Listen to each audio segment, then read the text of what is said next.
Hello everyone, welcome back to my YouTube channel. This is Jofia DIY. In case you are seeing this channel for the first time, you are welcome. In today's video, I'll be making Cocorice lightening bar soup. I'll be using coconut milk and rice milk.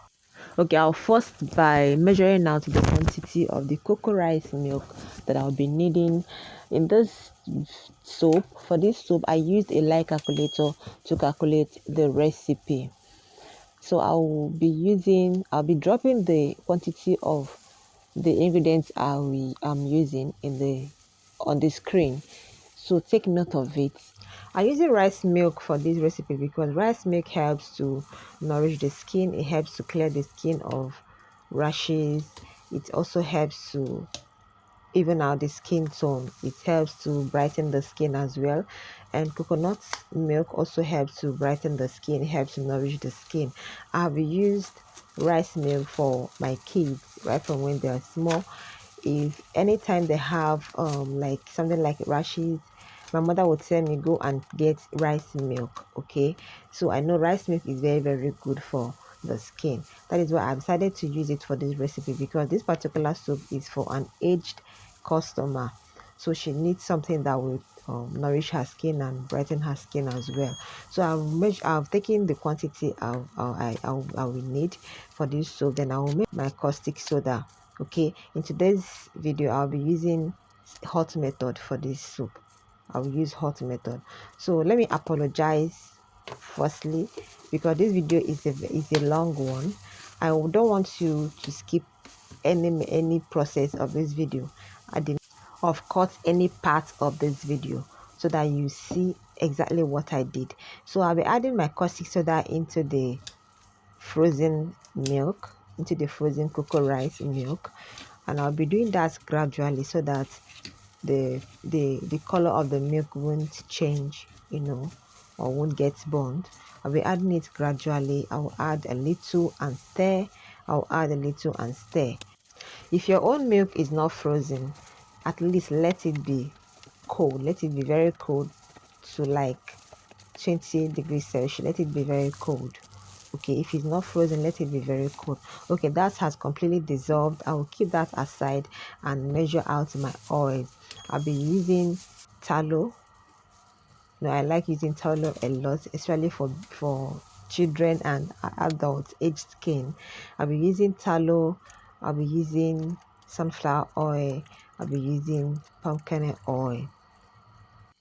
Tallow is very good for the skin. It also helps in hardening the soup, making the soup to be strong. Sunflower oil, no, sunflower oil is a moisturizing oil. It helps to moisturize the skin. Palm kernel oil is also good for the skin, but it's mainly for foaming. It helps the soup to foam. It helps the soup to be firm. Okay, then I'll measure out my fragrance. I'll be using 3 fragrances for this soap. Normally I don't use 1 fragrance. I don't use 2. If I don't use at all, I'll just use 2, but I use 3 or 4. Okay, I'll keep that aside. Then I'll bring up my source of heat, which is my stove. Then it's my pot, my soap cooking pot. Please don't use aluminium pots for your soup, because the aluminium is going to react with your caustic soda. I've added my stearic acid into the pot. I'm using stearic acid for want the soap to be very firm, to be very strong. Then I'll add my oils into the stearic acid. You can as well add your oil into the pot, then you add your stearic acid for it to dissolve, whichever way. Okay, I'll allow that to just warm up a bit. Then I will pour the caustic soda solution into it. Okay, the caustic soda solution is a bit thick because of the starch in the rice milk, so I'm going to start making the soup proper. Okay, so I'll start mixing it, stirring it. Now this is not my usual method. Normally I don't work with light calculator, but I decided to use light calculator for this particular soup. Okay, so I'll mix it until everything traces. I'm going to achieve it's a medium trace, not a light one, a medium trace. Okay, I'll keep stirring, keep cooking the soup. Remember, your heat should be on low, not on high. At least low. If you want it medium, make sure that you're controlling it so that the soup will not boil. Remember what I always say, if you allow your soup to boil, that soup is going to scatter. Okay, this is not laundry bar soup. If you allow your bathing soup to boil while cooking it, that soup is going to separate. Okay, so I'll keep stirring. I'll make sure that I do not go away from the soup. I do not go, I keep stirring.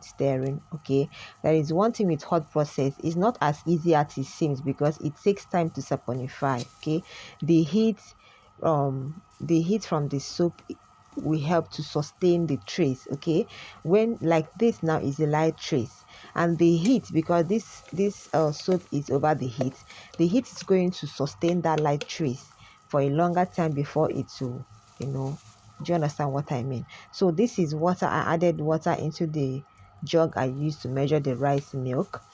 Then I'm using that water to dissolve my active ingredients, which are my lightening powders. Okay, your lightening powder should be any lightening powders that works for you. It mustn't be the one I'm using. Okay, the lightening powders I'm using or I'm combining, I have a purpose for using them.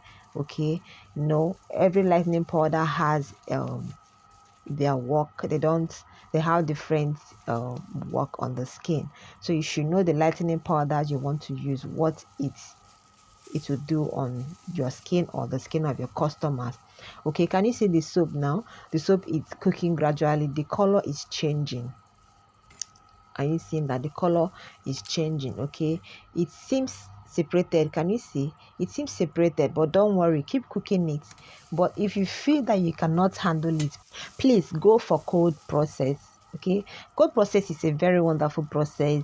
It's very easy for beginners, soap makers. It's also good for advanced soap makers. Okay, but you see, hot process, it's very tricky. All right, can you see that the soap has separated? Okay, the soap has separated. So as a beginner, if you see this kind of thing, you say, oh, my soap has gone bad. No, the soap has not gone bad. Can you see the soap has already gelled under? The soap has gelled. The ones under has gelled. Now oil has settled on top completely. Okay, can you see oil have? But keep stirring it aside. That's why I did not edit this video, for you to see. In case you encounter such a thing, you should not be afraid. So I'll keep stirring the soap, keep mixing it, keep cooking it. Make sure that your heat is on low or medium. Okay, if it's on medium, please be stirring. Don't remove your hand while stirring. But if it's on low, you can. Okay, so you keep stirring. Can you see my heat? It's just the flame you are seeing. We keep cooking it, keep stirring, keep stirring, keep stirring. It's going to take time, but keep stirring, keep mixing until it will, cook completely. It will gel or it will saponify completely. You get? I keep stirring it. Okay, please, if you found this video interesting and you have not subscribed to this channel, kindly consider subscribing. Okay, now at this stage you can pour it into your mold. You can add whatever you want to add and pour into your mold.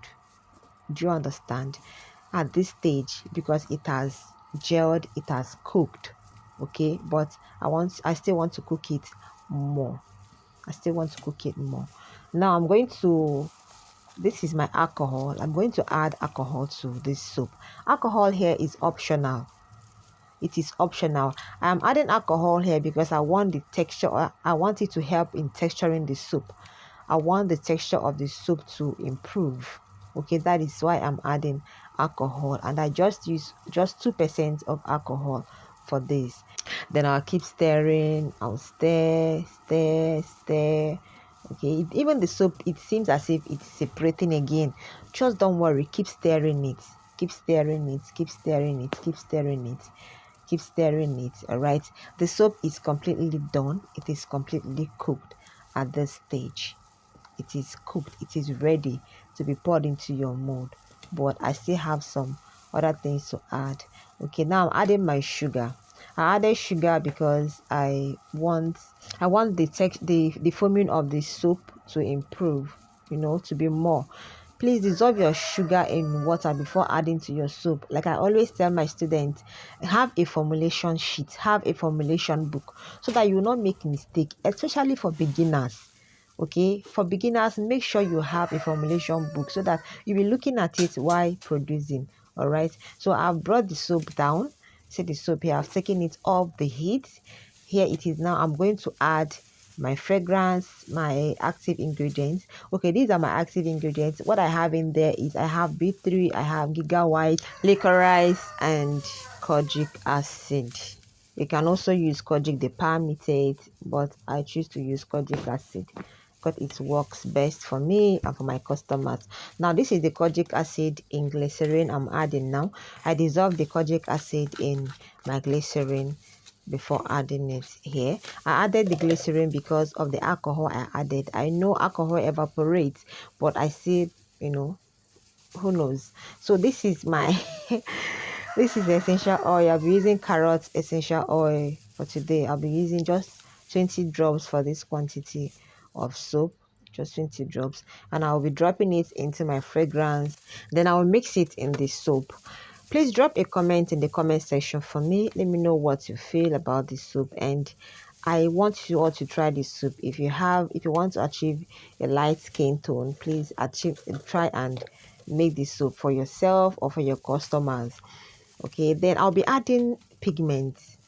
The reason why I'm adding pigment is because of the kojic acid. If not, the color of the soup, it's okay, it's fine for me. But I always add pigment to my kojic soup. Kojic oxidizes over time. If I did not add pigment to this soup, the color is going to be, changing. It's going to be getting as in the color will be fading out. Okay, that is why every kojic acid soap in the market you see always have yellow or orange color, or that kind of color, because of the kojic acid, due to its oxidation. And while it's oxidizing, the color will be changing to either yellow or orange. Okay, now I'm going to pour the soap into the mold.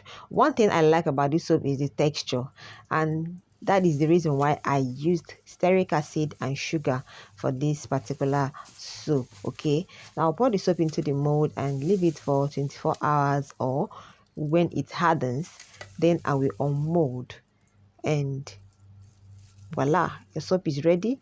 Then you can leave it to cure for 2 weeks, 3 weeks, 4 weeks, depending on how you leave your soap. For me, I leave my soap at least 1 week for it to cure.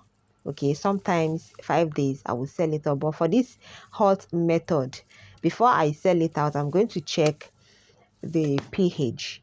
Okay, once the pH is okay, boom, I'm selling it off. And this is the soap the next morning after I made it. I hope you like it. Yes, I like it too. I love it. See you all in the next video. Thank you. Bye.